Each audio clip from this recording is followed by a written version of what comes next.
I have a secret. I'm using. I'm a user, a drug abuser. I use because I have a dependency and incessant need. More than weed, you want my crack, heroin, meth, LSD, PCP, and you won't let me leave. I've come to the realization this relationship is toxic, detrimental to my health. Like pills I swallow, I'm just an empty shell of myself, I'm hollow. But what am I to do?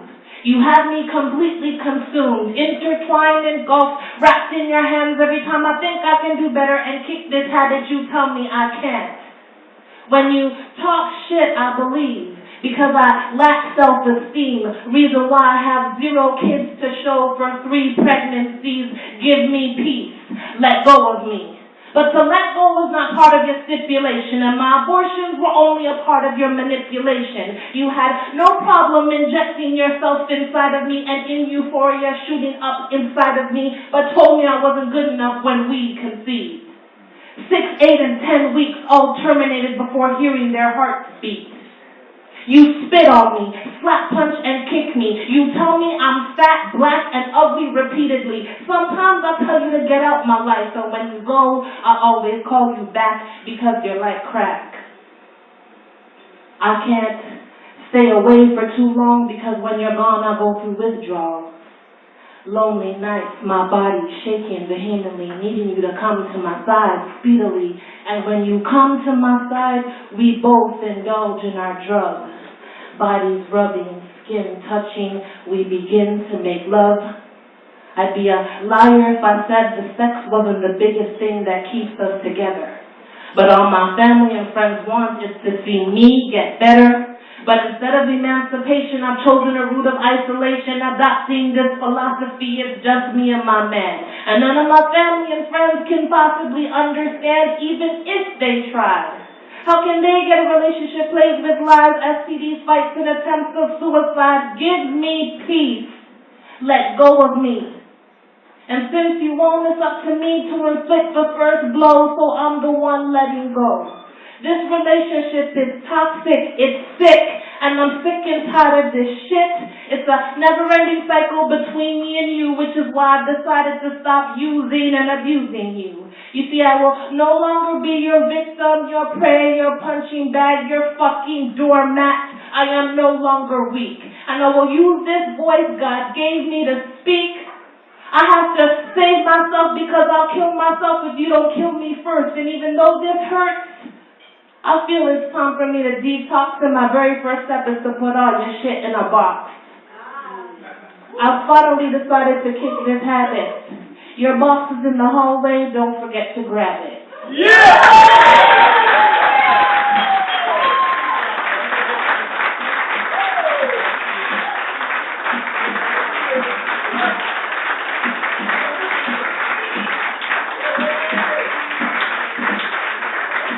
That's right. If you doubted the power of spoken word, you just heard. Ladies and gentlemen, that's Victoria Grant.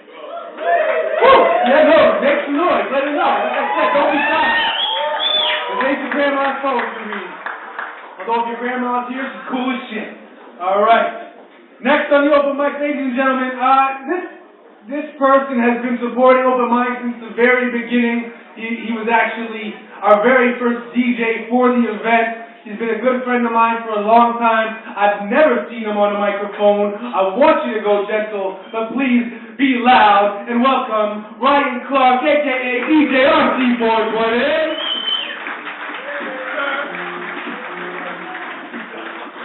Now, this is RC420 and welcome to Open Minds Respect Event 2011. Yeah! Okay, I'm going to spare you from my atrocious poetry tonight and just kind of give you the down low of the proceedings. I really wanted to give props to Tommy Buick tonight because, well, he's a great organizer. Not only does he entertain, he does a lot of volunteer work. He does some great work with the homeless, a.k.a. the Straight to the Streets Clothing Drive last September, which he definitely deserves acknowledgement for, and just a great humanitarian. So that actually segues into this little article that was prepared by a great little newspaper called the Business and Construction Times. Yeah, hey, what's your affiliation? Yeah, it's kind of, slid that in there.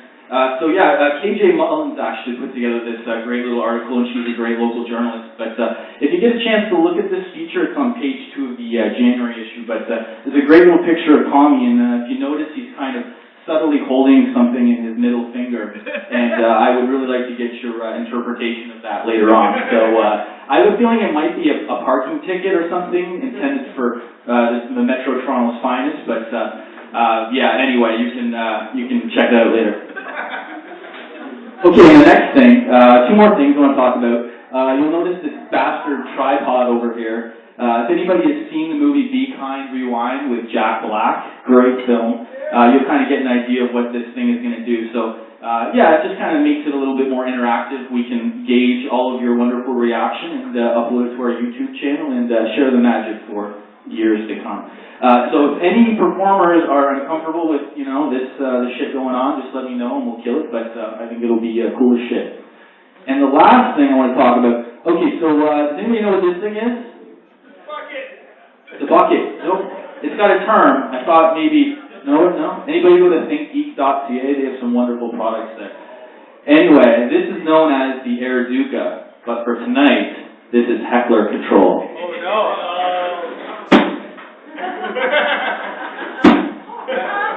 Now I know that props are against the rules in slam poetry competition. What is the point penalty for having a prop? 2 points.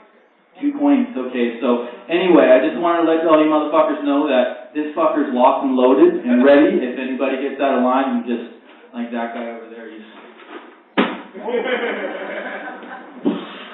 That's all I got. Enjoy yourselves. Peace.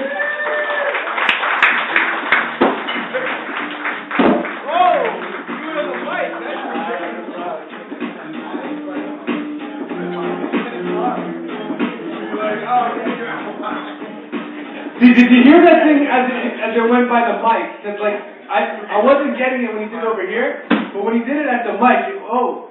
I felt that actually. It's some talent power. It's good. See, the open mic isn't just for poets. You come up here and you can say anything. Okay, we'll do comedians, rapping, singing, anything you got, we got it.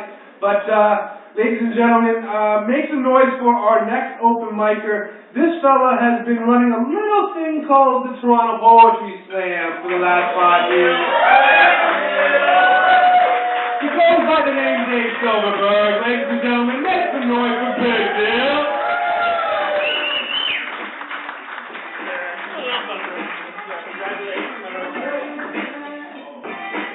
Give it some, everybody. Doing his thing. It's a great night. And in the spirit of open minds, I'm kind of not doing poetry, but a story. Some of you might have heard this. It's called Breakup. A Spadina streetcar is one of the worst places to break up with someone. I was nestled behind the Dave Eggers book. They were alone in front of me. She had this cute Drew Barrymore thing, but more like Wedding Crashers Drew, not like Firestarter Drew. But she curved her eyes with too much liner. He reminded me of someone who only laughed when everyone else was laughing. And he looked very serious in his brown hoodie and black jeans. He spoke in short sentences, he didn't swear once. She, on the other hand, had a tongue that would make Wu-Tang look like Jack Johnson. What the fuck is wrong with you? She yelled at him. He only had 2 words for her. Move on. She smiled, as if his statement were a dare. Fuck you don't know what you're talking about. Her hissing was getting loud. I wasn't the only peeper trying to angle my ears towards this tiff. This was as real as it gets, and we hadn't even left Banana Station yet. He clamped shut his mouth, looking around like he was just another dude sitting next to a crazy lady. But she did the full turn. Forget about the window mirror. Her bangs were now swinging over her forehead like a Superman swish gone horribly wrong. Just because you're bored, this is it, she yelled. And I put my book down, didn't pretend anymore. I don't see this kind of drama on the TTC. I'm used to drunken chin-ups, sloppy make-out sessions, not a live breakup broadcast to my ear holes. Yeah, I'm bored, Lisa, he said, still not facing her. He spoke into the panic of a kid crowded with Bose headphones. You fucking liar, there's someone, isn't it? There's no one, you know that. You could always lie so easily, shithead, like you fucking love doing it. 2 beats. Then he said, I'm being honest here, come on, keep your voice down, we're on the streetcar. She looked around, made eye contact with me for a nanosecond, and I turned away, pretending to be interested in window dirt. Fascinating. All the different kind of swirls looking things. She laughed. Oh, you don't want me talking shit about you on the streetcar, eh? You fucking break up with me, and now you want me to shut the fuck up? Someone from the back of the bus yelled, "You go, girl!" Looking at the back of her head, I saw a vein pulse in her throat. And her crying had begun to bubble like Mentos dipped in Coke, but he wasn't even looking at her. He still was eyeballing the kid's pant leg like it was a Narnia wardrobe he could escape to. "This has just begun, asshole," she whispered into his ear, after getting like a jelly bean whipped away from his lobe. And so began the performance. She climbed her knees onto the seat, rising above us sitters. And she proclaimed so loudly the driver could hear her like the voice of God. Matt Dupuis, this fucker right here, shit himself while we were fucking last week. I had to go to Shoppers to get him some diapers for the rest of the night. At this declaration of his dependence, get it?